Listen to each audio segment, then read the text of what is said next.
Hello and welcome. My name is Bubba Fabes and welcome here to my channel.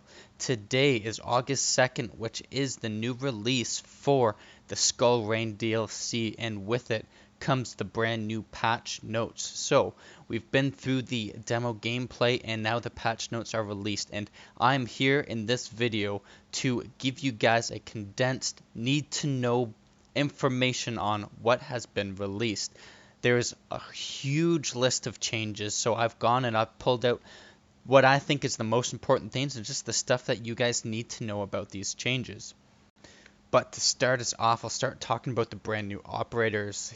Here we have Capiteo with his crossbow that shoots asphyxiating bolts and micro smoke grenades. His arsenal is the M249 big heavy duty machine gun, or the Para 308, which is the assault weapon. Secondary is the PRB92 pistol with the options of the frag or stun grenades. Now Capiteo with his special ability, the crossbow bolt. Now this piece of equipment put in the right hands can be a very deadly force. It can be used to be flushing defenders out of tight corridors, throw that asphyxiation grenade, and they are forced to move.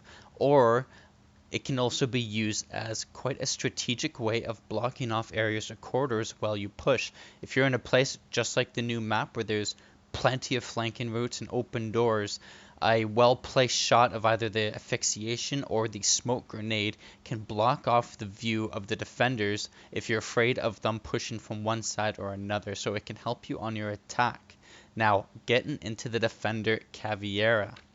Caveira, with her silent step ability paired with the interrogation, makes her a very deadly roamer and can turn the tide of battle in a moment's notice. Her equipment is going to be primary, either the M12 or Spaz 15 shotgun. Secondary is the same pistol, the PRB92, and her choice of a nitro cell or barbed wire.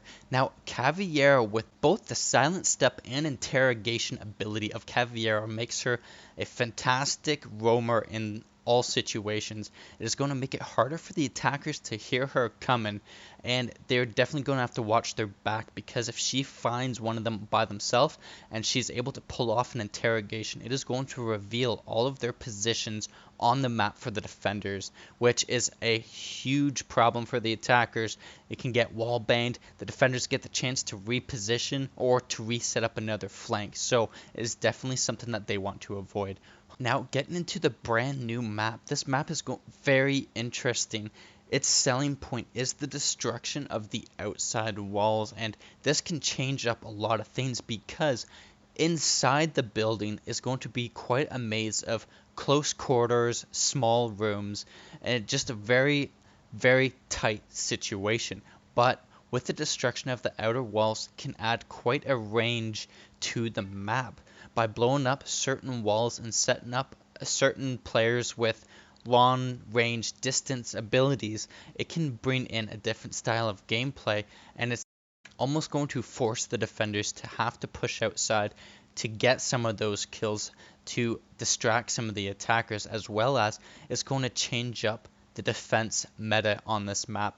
Defenders are going to have a strategy. Which walls do they want secure for sure, and which walls are they okay with being opened up? Because unlike a lot of other maps and rooms where basically there's enough walls to go around, you can pretty much board up the entire room and you're good to go. Not on this one. The amount of destructibility is going to cause for that defense strat. Now moving on, because there's so much to go through, we're going to get into the new game mode quickly. Basically, this new game mode, it's only playable in custom matches. It's not online multiplayer. So if you want to play this, you got to get some of your friends together, get a match going. But basically, this game mode is hardcore game mode where a lot of stuff are cut out.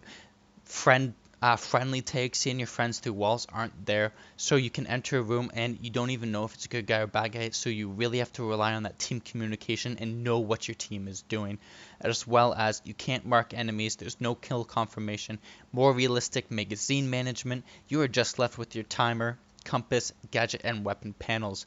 So this game mode will be very interesting to try and see how it turns out in gameplay. Next up on our list is the Loadout information and updates. Now, there's additional information on the loadout screen. You're able to see all your teammates and what the equipment they're using. If you're solo queuing and stuff and someone pops up in a fuse and you have no idea what he's going as, if maybe he's going as a shield and you wanted to pick a shield, now you have too many shields, you don't have to worry about that anymore, because now you can see exactly what equipment everyone's bringing to the table. As well as on bomb, you now have the ability to, the bomb is going to show up under one of the players, and he has the ability to drop that bomb in the loadout screen, allowing someone else to press a button to pick it up. This is huge in ranked matches, especially getting into Pro League, where they have certain strategies where one person is going to spawn on the other side of the map to do a certain task, and the other main group is going to go for the push. But if that bomb spawns on that one random person, there's a lot of lost time to get that bomb back to your main group, and it is a big deal. So this is a fantastic change. Now, continuing on with talking about ranked, one of the ranked changes is now the ability to forfeit no later than the third match. Forfeit can be done by a majority vote. To get you out of being crushed, a couple of silvers up against some plats and diamonds, it can get you out of that. Another change is to the queuing and matchmaking process. A lot of times you'll be queuing up for a match, and as soon as somebody sees somebody else's stats, boom, they leave. So they're cutting back on that to get more ranked matches going. A new addition to the game is going to be the angled foregrip, a brand new attachment that you can put onto your guns. This attachment is going to help you go aim down sight much quicker. So this is for those aggressive players to help them pop into their scopes to get that accuracy much faster. Now, there's a whole bunch of changes on the game's health, and I'm just going to rattle through a bunch of them that I find really awesome and important that we've been asking for, that I didn't honestly think that we were going to get. And the first one is text in chat. There's always those really annoying players, racist players, or just, the people that just won't shut up. You can now shut those people up through the text in chat. Another one is limbs no longer clip through walls and barricades. This was a huge problem. Nothing's worse than getting killed just because your foot is glitching through a wall. Other fixes is going to be the kill cam. Kill cam is always a problem. People can watch the kill cam, yell hacks and stuff because it never shows exactly what happened. Well, they have fixed that.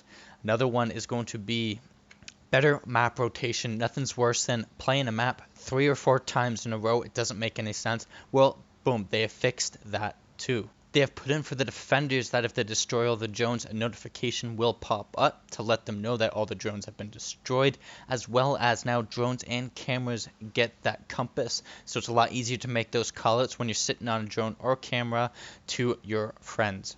Now, for all you season pass holders, we now get 10% VIP bonus for anything that's Renown or Rainbow Six credits off in the shop. So we get a little bit of extra discount, and it's just more of a push for Ubisoft to sell those VIP passes.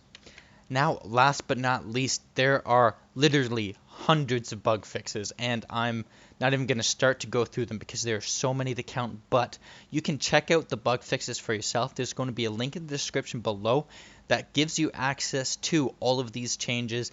There's a lot more than what I've said, but again, I tried to tell you guys what I thought was the most important ones, the biggest ones that will affect your gameplay. But if you want to see more, go ahead and check out that link below. And I hope you guys found this video helpful. Don't forget to like and subscribe to my channel. I've got a lot of great Rainbow Six Siege video content coming out.